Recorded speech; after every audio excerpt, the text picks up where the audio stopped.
जय जय रघुवीर समर्थ। जनी भक्त ज्ञानी विवेकी विरागी, कृपाळू मनस्वी क्षमावंत योगी। प्रभु दक्ष व्युत्पन्न चातुर्य जाणे, जयाचे नियोगे समाधान बाणे। जय जय रघुवीर समर्थ। श्रोता वक्ता श्रीराम समर्थ। जय जय रघुवीर समर्थ। श्रीराम आपल्या सर्वांच्या हृदयस्थ वसणाऱ्या आत्मारामास साष्टांग प्रणिपात करून मनोबोध एक अंतरयात्रा हा श्री समर्थ रामदास स्वामी विरचित मनाच्या श्लोकांचा जो आपण अभ्यास करत आहोत, सज्जन हो, आज आपण त्यातील श्लोक क्रमांक 183 याचं चिंतन अभ्यासणार आहोत। गेल्या काही श्लोकांमधून समर्थांनी गुरुचं महत्व हे सांगत असतानाच गुरु कसा नसावा यावरती प्रामुख्याने भर दिला। याचं कारण समर्थांच्या काळामध्ये जेव्हा त्यांनी देशाटन केलं, तीर्थाटन केलं आणि जेव्हा त्यांनी सभोवतालच्या परिस्थितीकडे बघितलं, बघा समर्थांच्या संप्रदायामध्ये भिक्षेचं महत्व हे अत्याधिक आहे। भिक्षा ही केवळ संप्रदायासाठी संचय करण्याची कला नसून त्या काळामध्ये समाजामध्ये चाललेले हे सर्व प्रकारचे सांस्कृतिक प्रवाह अभ्यासण्याचा तो एक राजमार्ग होता। समर्थ त्या भिक्षेच्या निमित्ताने समाजामध्ये फिरायचे, लोकांशी बोलायचे, संवाद करायचे आणि त्यातून त्यांच्या अंतरंगामध्ये नेमकं काय प्रकारचे विचार प्रवाह चालू आहेत, कशा पद्धतीची लोक आजच्या काळामध्ये समाजात स्वतःला गुरु समजत आहेत, या सगळ्या गोष्टींवरती समाजातल्या व्यक्तित्वांचा अभ्यास करून समर्थांनी हा दृष्टिक्षेप टाकलेला आहे। मला यातून सहज असं वाटतं की पारमार्थिक होणं म्हणजे सामाजिक विषयांच्या बद्दल असंवेदनशील होणं नाहीये। समाजाला सतत ऊर्ध्वगती दाखवण्याचं संतांनी कार्य केलं, त्यामुळे संत हे खऱ्या अर्थाने उत्तम समाज सुधारक होते। संतांइतकी समाजामध्ये सुधारणा इतर कोणीच केली नाही। समाजामध्ये चुकत असलेल्या गोष्टींवरती आसूड ओढत असतानाच नेमकं आपण या गुरु या संकल्पनेचा विचार करत असताना समाजामध्ये गुरुपद कोणाला द्यावं यावरती समर्थ आम्हाला आजच्या श्लोकामध्ये केंद्रबिंदू विचार घेऊन 11 मुद्दे गुरुच्या अंतरंगामध्ये असले पाहिजेत हे आपल्याला सांगतायत। बघा, आपण गुरु कसा नसावा याची किती लक्षणं बघितली। पहिल्या श्लोकामध्ये बहुसाल मंत्रावळी शक्ती मोठी, मनी कामना चेटकी धात माता ही काही लक्षणं बघितली। नंतर त्याच्या पुढच्या श्लोकामध्ये 9 लक्षणं जी गुरुमध्ये नसावीत ही समर्थांनी सांगितली। नवे चेटकी चाळकू द्रव्य भोंदू इत्यादी इत्यादी ती 9 लक्षणं आपण बघितली। त्यानंतर पुन्हा पुढच्या श्लोकामध्ये समर्थांनी गुरु कसा नसावा हे सांगताना 2 लक्षणं सांगितली। नवे वावगी चाहुटी कामपोटी आणि काय की क्रियेविण वाचाळता त्याची मोठी, म्हणजे एकंदर गुरु कसा नसावा याची अत्यंत विस्ताराने समर्थांनी आपल्याला लक्षणं सांगितली। आता गुरु कसा असावा, कोणाला सद्गुरु मानावं, त्या सद्गुरूच्या अंतरंगामध्ये नेमकं काय निवास करतं याची 11 लक्षणं समर्थ आम्हाला आजच्या श्लोकामध्ये सांगतायत। काय आहेत ती 11 लक्षणं? जनी भक्त ज्ञानी विवेकी विरागी, हा असा जनामध्ये राहणारा सद्गुरू कसा असतो? पहिली गोष्ट आहे जनी भक्त, तो भक्त असला पाहिजे। भगवंताचा भक्त म्हणजे भगवंतावरती निरतिशय प्रेम करणारा। पण बघा, माझे समर्थांचं सगळं ज्ञान किती विवेकाच्या गाळणीमधून ते आपल्यापर्यंत देतात. भक्त आहे, पण त्या भक्ताला सगळ्यात महत्वाची गोष्ट म्हणजे ज्ञान झालं पाहिजे. पहावे आपणासी आपण, या नाव ज्ञान.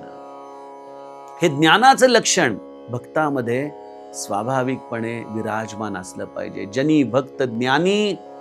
नंतर तिसरं लक्षण विवेकी, तो अत्यंत विवेक संपन्न असला पाहिजे. चौथी गोष्ट, त्यामध्ये वैराग्य असलं पाहिजे. जनी भक्त ज्ञानी, विवेकी, विरागी. आणि मग पुढं काय? कृपाळू असा तो व्यक्ती समाजामधल्या अपराधी मंडळींना त्यांच्या अपराधांसकट, त्यांच्या अज्ञानासकट स्वीकारणारा, कृपाळू, मनस्वी, मनापासून तुमच्यावरती तुमच्या हितासाठी झटणारा, कृपाळू, मनस्वी, क्षमावंत. कितीही अपराध जरी करून आला तरी त्याला क्षमा करणारा. आणि योगी याचा अर्थ ज्याचा संयोग भगवंताशी घडवणारा, असा तो क्षमावंत योगी. प्रभू दक्ष, जो निरंतर आपल्या अंतरंगामध्ये आपल्या राम कार्यासाठी, आपल्या राम भक्तीसाठी दक्ष आहे. प्रभू दक्ष, व्युत्पन्न, तो अत्यंत हुशार असला पाहिजे. पांडित्य हे जरी त्याला केवळ शब्दांच्या आधाराने प्रगट करता येत नसलं तरी या सूर्यप्रकाशाखाली असलेली अशी कुठलीही गोष्ट नाहीये ज्याचं ज्ञान त्या व्यक्तीकडे नाही. प्रभू दक्ष, व्युत्पन्न. आणि काय, हे सगळं असूनही सामान्य जीवांना भगवंताकडे वळवण्याचं चातुर्य त्याच्याकडे पाहिजे. प्रभू दक्ष, व्युत्पन्न, चातुर्य बाणे, एवढ्या सगळ्या गोष्टी त्याच्यामध्ये अंगीभूत असल्या पाहिजेत. आणि सगळ्यात महत्वाचं म्हणजे जयाचे नियोगे समाधान जाणे. ज्यांच्या दर्शनाने, ज्याच्या स्पर्शाने, ज्याच्या बोलण्याने, ज्याच्या स्मरणाने, समाधानाने आपलं हृदय भरून जातं. असं हे सद्गुरूची लक्षणं, ही 11 लक्षणं, हे 11 गुणांनी संपन्न असलेलं सद्गुरूचं वर्णन समर्थ आपल्या समोर ठेवतायत. सज्जनो, सद्गुरू हे तत्व अनंत गुण संपन्न आहे. या अनंत गुणांपैकी काही मोजके माणिक समर्थांनी या श्लोकामध्ये आपल्या समोर आणलेले आहेत. आणि हे गुण त्या व्यक्तीचा प्रभाव वाढवण्यासाठी नाहीत. या सगळ्या गुणांच्या आधाराने त्याच्या संगतीमध्ये असलेल्या जीवाचा उद्धार व्हावा, असे ते गुणधर्म आहेत, असे ते माणिक मोती समर्थांनी या श्लोकामध्ये आपल्या समोर या 11 गुणधर्मांच्या आधाराने ठेवलेले आहेत. एक एक गुणधर्म हा खरोखर चिंतनीय आहे. कधी कधी त्या गुणधर्माचा आणि त्याच्या पुढच्या गुणधर्माचा परस्पर समन्वय आहे. जर नीट चिंतन केलं तर लक्षात येतं की ही 11च्या 11 गुणधर्म अनिवार्य आहेत. आपण नाही का परीक्षेमध्ये ऑप्शनला टाकतो काही प्रश्न, की हे प्रश्न तुम्ही ऑप्शनला टाकू शकता. गुरुच्या पदासाठी कुठलाही ऑप्शन नाही.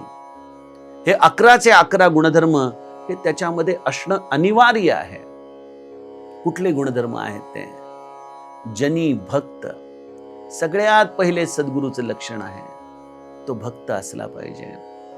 त्याची भक्ती कधीच सुटता कामा नये. तो रामाला आळवणारा असला पाहिजे. रामाशिवाय दुसरं काहीही न बोलणारा असला पाहिजे. ज्याची रामावरती अत्यंत उत्कट भक्ती आहे, असा तो भक्त. बघा, एक पद्धत अशी असते की लोक म्हणतात, अहो आता आम्ही ते भक्ती वगैरे अशा काही छोट्या गोष्टी करत नाही कारण आम्हाला ज्ञान झालंय. सज्जनो, ते ज्ञान झालेलं नसतं, तो ज्ञानाचा आभास असतो. कारण भक्ती ही ज्ञानोत्तर असते. भक्तीला 2 अंग आहेत. भक्ती ही ज्ञानपूर्व आहे आणि भक्ती ही ज्ञानोत्तर आहे. म्हणून मी नेहमी सांगत असतो की भक्ती ही ज्ञानाची आई देखील आहे आणि भक्ती ही ज्ञानाची कन्या देखील आहे. म्हणजे काय? भक्ती प्रसवते तेव्हा ज्ञान होतं, भक्तीतूनच ज्ञान होतं, नो डाऊट. पण ज्ञान म्हणजे काय? तर ज्ञानाची कन्या म्हणजे भक्ती अवतरते की आता मला दुसरं रामाच्या नामाशिवाय काहीच कळत नाही. हे ज्याला कळलं त्याला खऱ्या अर्थाने ज्ञान झालं सज्जनो. त्यामुळे जनी भक्त हवा आणि त्या भक्तीतून त्याच्या पोटी ज्ञान असलं पाहिजे आणि त्या ज्ञानातून त्याची भक्ती निरंतर उत्कटपणे चालली पाहिजे. राम उच्चारताच त्याचा कंठ दाटून यायला पाहिजे. असा हा जनी भक्त ज्ञानी. आणि त्याची भक्ती ही कधी आंधळी नाहीये. तो अत्यंत विवेकाने या भक्तीला पुढे नेणारा आहे, आपली भक्ती सांभाळणारा आहे. विवेक काय करतं? आपल्या बघा, ज्या आत्मज्ञानाच्या प्रांतामध्ये, या परमार्थाच्या प्रांतामध्ये ही माया सतत नीर आणि क्षीर अशा दोन्हीही गोष्टी आपल्या समोर ठेवत असते. पण जो असार गोष्टींना त्यागू शकतो तोच फक्त क्षीराचा आस्वाद घेऊ शकतो. त्याप्रमाणे अनेक गोष्टी जरी असल्या तरी या सगळ्या गोष्टींमध्ये माझ्या हिताचं काय आहे, कल्याणाचं काय आहे, श्रेयस काय आहे, प्रेयस काय आहे, याचा सतत निरंतर विवेकाने विचार करणारा तो सत्पुरुष म्हणजे सद्गुरू. जनी भक्त ज्ञानी विवेकी, हा विवेक अत्यंत महत्वाचा आहे. आणि मला समर्थांचं खूप कौतुक यासाठी वाटतं, कारण विवेकाचं जनन कुठून होतं? भक्तीतून होतं. मनुष्य अविवेकी केव्हा वागतो? जेव्हा त्याला भगवंताचं विस्मरण होतं त्यावेळेला तो अविवेकी वागतो. आणि भगवंताचं जर निरंतर स्मरण असेल तर तो भक्त हा कधीच अविवेकाकडे वळू शकत नाही. त्यामुळे जनी भक्त ज्ञानी विवेकी या तिन्ही गोष्टी परस्परांशी संबंधित आहेत. आणि मग या विवेकातून जेव्हा असार काय आहे लक्षात येतं, तेव्हा मनुष्य हा कुठल्याच प्रलोभनांच्या नादी लागत नाही. ती प्रलोभनं त्याला कधी आकर्षित करू शकत नाही. आणि त्यामुळं भक्तीतूनच वैराग्य साकारतं. वैराग्य म्हणजे केवळ वेशभूषा नाही, वैराग्य म्हणजे केवळ अंगाला राख फासणं नाही, वैराग्य म्हणजे आतूनच या सगळ्या दृश्य जगाचं असार पण कळालं की त्या गोष्टींचा त्याग करण्यासाठी जिथं प्रयत्न करावा लागत नाही, कष्ट करावे लागत नाहीत. बघा, उदाहरणार्थ एखादा तवा गरम आहे हे जेव्हा आपल्याला कळतं त्यावेळेला त्या तव्याला आपण कधी हात लावायला जात नाही. म्हणजे आपल्याला त्या गरम वस्तूच्या विषयी स्वाभाविक वैराग्य आलं की नाही. तसं या समाजात ज्या ज्या काही असार गोष्टी आहेत, ज्या ज्या काही ईषणा आहेत, त्या ईषणा किती असार आहेत हे कळणं हे विवेक आहे. आणि त्या विवेकासाठी भक्ती हवी. त्या भक्तीतून ज्ञान येतं, ज्ञानातून असारत्व कळतं आणि त्या असारत्वातून स्वाभाविक वैराग्य येतं. त्यामुळे मुख्य केंद्रबिंदू आहे भजन, भजन, भजन. सद्गुरू हा नित्य भजनानंदी असतो. त्याला जगाची कुठेही कुठल्याही गोष्टीची फिकीर वाटत नाही. जनी भक्त ज्ञानी विवेकी विरागी, ही एक गुरुच्या अंतरंगाची अवस्था समर्थ आम्हाला सांगतात. मग दुसऱ्या ओळीमध्ये समर्थ येऊन म्हणतात कृपाळू. बघा, एक गोष्ट असते की आता हे सगळं मला मिळालंय तर मी माझा आनंद घेत बसतो. मला नेहमी असं वाटतं की श्री ब्रह्मचैतन्य महाराज नैमिषारण्यामध्ये असताना जर स्वतःच्या स्वांत सुखाय स्थितीमध्ये तिथंच राहिले असते, आमच्यासारख्या प्रापंचिकांमध्ये आलेच नसते, तर त्यांच्यावरती कधी विषप्रयोग झाला नसता, त्यांना कधी निखारे खावे लागले नसते, कधी तिखटाचे लाडू पचवावे लागले नसते. पण ते आले प्रापंचिकांमध्ये का? कारण त्यांच्यामध्ये हा कृपाळू गुणधर्म होता. लोकांवरती कृपा करणं, लोकांसाठी धावून जाणं, त्यांना त्यांच्या हिताचा मार्ग सांगणं, स्वतःचं अनेकदा या सगळ्या गोष्टींमुळे नुकसान होत असतानाही त्याच्याविषयी विचार न करता जगाचं कल्याण करण्यासाठी आलेल्या या कृपाळू संतांच्या विभूती आहेत. कृपाळू.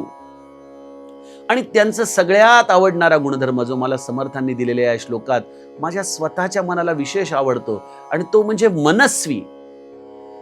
त्यांचं सगळं करणं मनापासून असतं. बघा, प्रापंचिकांमध्ये देखील एखादा नातेवाईक जेव्हा आपल्याला असा भेटतो की जो इथून हृदयापासून बोलतोय, हृदयापासून करतोय, तर त्या व्यक्तीबद्दल आपल्याला विशेष मनामध्ये प्रेम असतं, करुणा असते. कारण त्याचं कधीच वरपांगी काही नसतं. नाहीतर बहुतांश वेळेला आपल्याला समाजामध्ये असे वरवर गोड बोलणारीच लोक दिसतात की कधीही सांगावं, काहीही सांगावं, आणि मग एखादी गोष्ट आपण जर कधी सांगायला गेलो की नेमके म्हणतात, अहो आत्ता नेमकं ते नाही जमणार हो आम्हाला. म्हणजे या सगळ्या गोष्टी केवळ बोलण्याच्या असतात, वरवरच्या असतात. महाराज म्हणायचे, मी कधीही माझ्या स्वतःसाठी पैसे म्हणून मागण्यासाठी कोणासमोर हात ओशाळले नाहीत, पण एखाद्याच्या कल्याणासाठी मला भिक्षा मागताना कधी लाज वाटली नाही. हे श्री महाराजांनी एखाद्या मनस्वतेचंच लक्षण आपल्याला सांगितलंय. तुमच्या कल्याणासाठी जे काही करावं लागेल ते करणारे हे संत असतात. कृपाळू, मनस्वी, क्षमावंत. अरे, आम्ही त्यांच्याकडे जाणारे अनंत अपराधी जीव, आम्हाला खरंच कधी आमचं स्वतःचं हित कळत नाही, अविवेकी आम्ही, वैराग्याचा लवलेश देखील आमच्या आचरणात नसतो, अशी मंडळी गेल्यानंतर खरं तर या संतांनी आमचा धिक्कार केला पाहिजे, काय आपलं जीवन आहे असं आपल्याला वाटलं पाहिजे. पण तरी देखील ही संत मंडळी असू दे म्हणून आपल्याला जवळ घेतात, कारण त्यांच्यामध्ये एक अत्यंत महत्वाचा गुणधर्म आहे, कृपाळू मनस्वी क्षमावंत. असू दे, तुला खरंच असं वाटतंय ना चुकलंय, आता ह्याच्यापासून तू नीट वागशील ना, असं म्हणून जे प्रेमाने जीवाला भगवंताकडे वळवतात आणि त्याचा आणि ह्याचा संयोग घडवून आणतात, असे ते योगी आहेत, जे निरंतर जीवाला ईश्वर सन्मुख करण्यासाठी धडपडतात. असे हे योगीची लक्षणं समर्थ आपल्याला सांगताना 3ऱ्या ओळीमध्ये त्या सद्गुरूच्या पुनश्च आचरणाचा मार्ग सांगताना म्हणतात, प्रभू दक्ष, तो अत्यंत ईश्वराच्या विषयी दक्ष आहे. त्याच्या आचरणामध्ये, त्याच्या विचारांमध्ये कधीच तो आपल्या रामाचा विसर पडेल, रामविन्मुख होईल असं कधीच वागत नाही. त्याच्या मनात तसा विचार देखील येऊन जात नाही, कारण विचाराने, मनाने आणि कर्माने तिघांचंही एकत्रीकरण त्याचे ईश्वर चरणी झालेलं असतं. असा हा प्रभू दक्ष, निरंतर ईश्वराच्या बद्दल अत्यंत निष्ठावान. जसं राजकीय पक्षामध्ये म्हणतात ना की ते अत्यंत निष्ठावान कार्यकर्ते आहेत, म्हणजे त्या पक्षाच्या प्रमुखाविषयी त्यांची अत्यंत निष्ठा दृढ आहे. तसं सज्जनो, या सत्पुरुषाच्या जीवनामध्ये त्याची संपूर्ण निष्ठा ही त्याच्या आराध्याविषयी असते. तो प्रभुदक्ष असतो आणि व्युत्पन्न, अत्यंत हुशार, अत्यंत त्याच्याकडे पांडित्य आहे, ज्ञान आहे, ग्रंथाचे संदर्भ आहेत, वेद उपनिषदांचं ज्ञान त्याच्याकडे आहे. त्यांनी एवढं सगळा अभ्यास कधी केलेला असतो? बहुतांश आत्मज्ञानी संत या सगळ्या गोष्टींना केवळ भक्तीच्या आधाराने जाणतात. बघा, माझा तर अनुभव फारच कमी आहे, अल्प आहे, यापैकी कुठलंही लक्षण माझ्याकडे विराजमान नाही, पण माझ्या अनुभवाला आतापर्यंत असं आलं की आपण अशा सत्पुरुषाच्या चरणांना धरून राहिलो ना की योग्य वेळेला योग्य ती गोष्ट आपल्या निदर्शनाला आणून ते देतात. योग्य विचार आपल्या अंतःकरणात वाहू लागतो, एक निमित्त होऊन आपण बोलू लागतो. जसं एखाद्या अंधाऱ्या खोलीमध्ये एखादी वस्तू हवी आहे, ती वस्तू त्या अंधाऱ्या खोलीमध्ये शोधण्याचा आपण कितीही प्रयत्न केला तर आपण निश्चित धडपडणार असतो, पण त्यावेळेला ज्याच्या हातामध्ये बॅटरी आहे तो बरोबर नेमकं त्या वस्तूवरती जर फोकस करेल तर त्या अंधारामध्ये देखील आपल्याला तेवढी वस्तू हाताशी लागेल. तसं सज्जनो, हे एवढे ग्रंथ, एवढी पुराणं, एवढी वेद उपनिषद, ब्रह्मसूत्र, या सगळ्या गोष्टी वाचणं म्हणजे एक प्रकारे अंधारामध्ये चाच पडण्यासारखं आहे. पण बरोबर सद्गुरु कृपा काय करते की नेमकी गोष्ट आपल्याला जेव्हा पाहिजे त्यावेळेला त्यांच्या मुखामध्ये येते. महाराजांच्या चरित्रातलाच एक प्रसंग आहे की एकदा महाराजांचा काही ब्राह्मण मंडळींशी संवाद झाला. त्यामध्ये ब्राह्मण मंडळी म्हणाली की महाराज, आपण गायत्रीचं महत्व लोकांना सांगा. राम नाम हे ठीक आहे, पण गायत्री ही सर्वश्रेष्ठ आहे. यावरती महाराज त्यांना म्हणाले, अहो आपण म्हणता ते बरोबर आहे, पण गायत्रीप्रमाणे आचरण करणारी लोक कुठे आहेत आता? जुन्या काळी लोक पर्जन्य सुक्त म्हटले की पाऊस पडायचा. आज तुम्ही जर ते म्हटलं तर साधा वारा देखील सुटत नाही, कारण आचरणाची शुद्धी नाही. त्यामुळे अशा लोकांना राम नाम श्रेष्ठ आहे.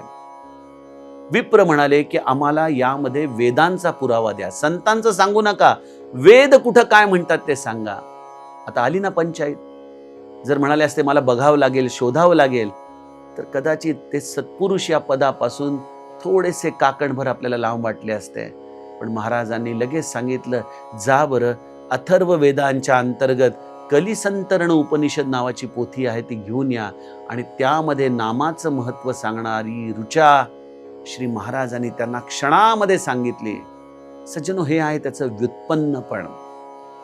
प्रभू दक्ष व्युत्पन्न, चातुर्य जाणे. आणि चातुर्य अशा सगळ्या आमच्यासारख्या मूढ प्रापंचिकांना एवढं सगळं त्यांच्याकडं अंतरंगामध्ये ज्ञान असतानाही त्या ज्ञानाच्या ओझ्याखाली सत्पुरुष कधी दाबत नाही.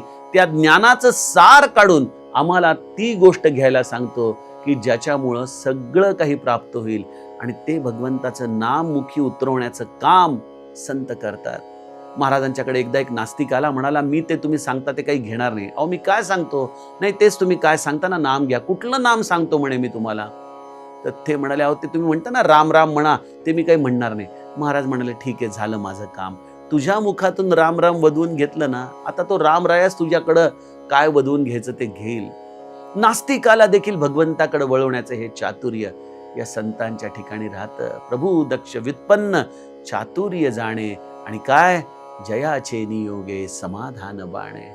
ज्याला बघितल्यानंतर सगळी गात्र काष्ठवत होऊन जातात, डोळ्यात केवळ अश्रू दाटून येतात, अंग रोमांचित होतं, असे हे सत्पुरुषाचं दर्शन. सज्जनो, अशा या सत्पुरुषाचं दर्शन होणं, त्याचा सहवास घडणं, त्याचा अनुग्रह मिळणं, हे जीवनाचं खरं सद्भाग्य आहे. आता यातील पुढच्या श्लोकाचं चिंतन आपण उद्याच्या सत्रामध्ये बघू. जानकी जीवन स्मरण. जय जय राम. जय